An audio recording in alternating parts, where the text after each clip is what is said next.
ఖమ్మం నగరంలో చిన్నజీయర్ స్వామి ఆధ్వర్యంలో గోదాదేవి కళ్యాణం వైభవంగా నిర్వహించారు. స్థానిక ఈఆర్ఆర్ గార్డెన్స్ లో స్తంభాద్రి బ్యాంక్ అధినేత ఎర్నేని రామారావు ఆధ్వర్యంలో కళ్యాణాన్ని ఘనంగా జరిపించారు. త్రిదండి చిన్నజీయర్ స్వామి 22 సంవత్సరాల క్రితం చిన్నజీయర్ స్వామి ఖమ్మం పెవిలియన్ గ్రౌండ్స్ లో దాదాపు 30 రోజుల పైన గోదాదేవి కళ్యాణం నిర్వహించారన్నారు ఎర్నేని రామారావు. మళ్ళీ ఇప్పుడు ఇదే ధనుర్మాసం చివర్లో అంతే ఘనంగా నిర్వహించడం చాలా సంతోషంగా ఉందన్నారు. స్వామివారు మళ్ళీ ఇటువంటివి మన ఖమ్మంలో ఎన్నో నిర్వహించాలని కోరుకుంటున్నామన్నారు.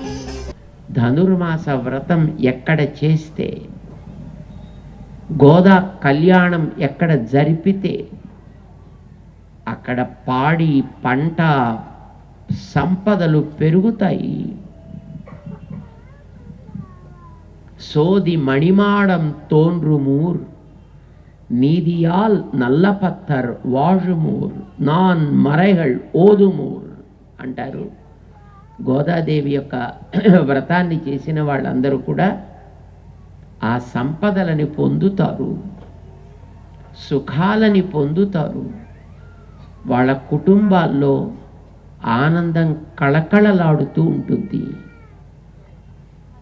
అందుకే మన ఊళ్ళో ఈవేళ మళ్ళీ ధనుర్మాసం పూర్తయిపోతున్నా ఒకసారి ఈ గోదా రంగనాథుల కళ్యాణం చేద్దామండి అన్నారు మా రామారావు గారు.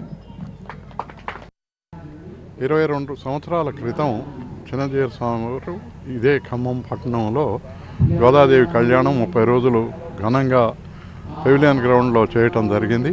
దాని తదుపరి 22 ఏళ్ల తర్వాత మళ్ళీ ఈ ధనుర్మాసం ముగింపు సందర్భంగా గోదా రంగనాథ కళ్యాణం మన ఖమ్మం పట్టణంలో జరుగుతున్నది. దీన్ని వీక్షించి అందరూ ఎంతో సంతోషాన్ని వ్యక్తపరుస్తున్నారు. మళ్ళీ ఇలాంటి కార్యక్రమాలు నిర్వహించాలని స్వామివారిని భక్త బృందం అంతా కోరుకున్నారు.